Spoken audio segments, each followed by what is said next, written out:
sa ano no, nandito tayo kay Brother Enoch. Ayan. Yan, sa mga baser po natin, ayan, para lang to sa mga naniniwala, no, sa mga ganitong klaseng mga gamit. Ayan, shout out sa mga baser natin dyan. Ayan. Medya lang yung pagbabas, no. Medyo hinay-hinay lang. So ayan, sa mga naniniwala lang naman sa mga ganito pong klase mga gamit, mga kalikasan. Ayan. Yan, dito wala pong itong dasal. Nandito tayo kay Brother Enoch. Ayan, shout out brother. Shout out. Ayan si Brother Enoch, no? Shout out sa inyong lahat dyan. Sa hindi pa nag-subscribe, mag-subscribe na kayo. Para lagi kayong updated sa mga video upload ng mga mutya ng kalikasan. So ayan, si Brother Enoch. Dito tayo ngayon. So pakita natin tong highlight natin tong mga update natin tong kanya mga gamit, ano. So ayan, yung mga gamit niya rito, karamihan gemstone. Yan, naka-display rito gemstone. Pero meron namang mga kalikasan siya na iba. Yan, na hindi niya din-display yung mga natawag na mga mutya ng linta, mutya ng langka, at saka tamilok. Ayan, at iba pa ng mga gamit, mga lampasan na bato. Yan, na hindi niya lang din-display rito. So yung iba na dyan sa mga garapon. Yan, tapos yan, nasa mga garapon yung iba. Tapos meron sa mga, ito medyo marami-rami. Ayan, kurutan, mga dahong kurutan niya, tawag na punat. Ayan, tapos meron siya mga kinasa rito ng mga bago. Mga kahoy na naging bato. Tapos crystal din na na bato. Tapos lagyan niya ng kurutan na mga kurutan na dahon. So kanyang invention. So ayan, na mga gamit na. Tapos ito naman yung ito naman yung mga kahoy na naging bato. Ayan, nalagyan ng langis. Yan, mainam ito na gamit, ano. Yan, sapagkat mga kahoy na naging bato, yan, mainam yan na pang depensa sa mga ganito, mga disgrasya. Kahoy na naging bato. So yan, tapos ang ginawa niya rito, lagyan niya rin ng kurutan. So ayan. Ayan. Tapos ito naman yung iba. Ito naman yung tamilok. Ayan, tamilok. Tapos mutya ng langka. Ayan, tapos lagpasan na bato. Ayan, lampasan o lagpasan. Ayan. Tapos ito, dignum ba ito, tol? Dignum na.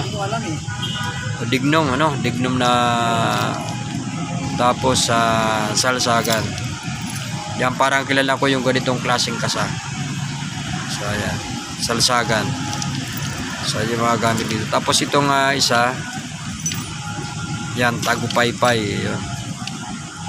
Ayan, yan, kalikasan talaga na wala talagang ritoke. Ayan, kalikasan talaga siya.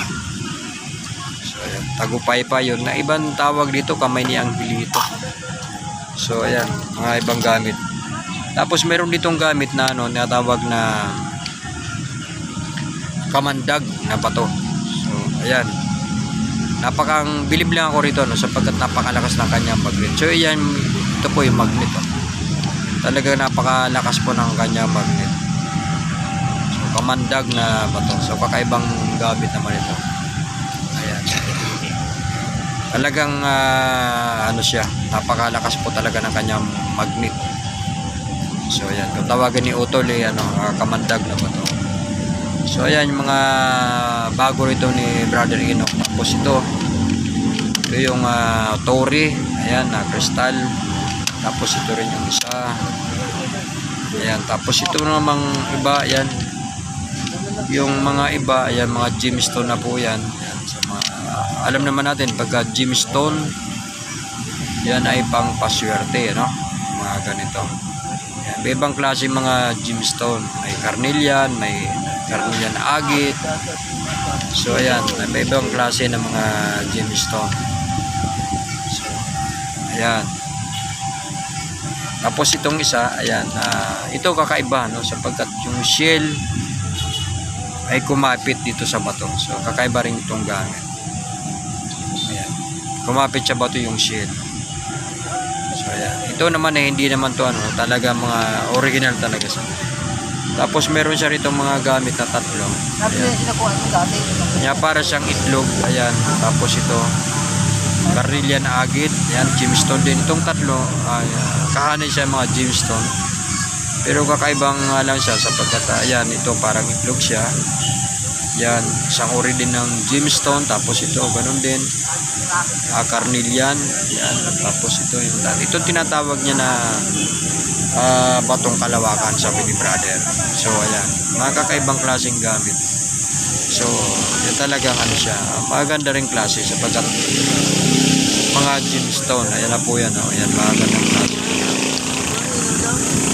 So ayan, kung bibilin po sa mga pisto to, no, ayan, talaga medyo may presyo ganito.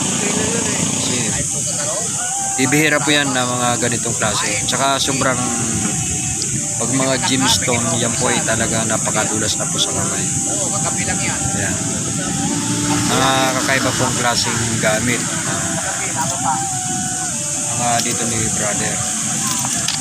So ayan yung ano natin, update lang natin, no, sa ito naman yung libon na bao at saka one eye.